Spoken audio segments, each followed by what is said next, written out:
the transparency of demand and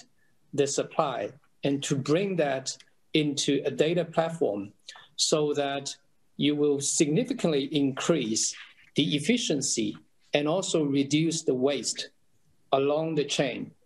Taking a very simple example, in the system we have been starting to work on is we know exactly,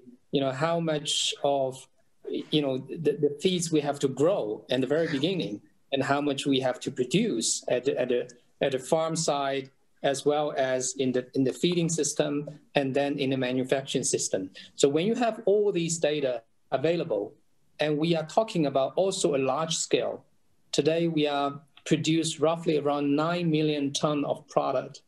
each year, right? If you look at that scale, and if you look at if we can already put some of the data transparency in the system, we can reduce a lot of the waste. We can reduce a lot of the CO2 emission along the logistics system, where we are moving around almost 10 million,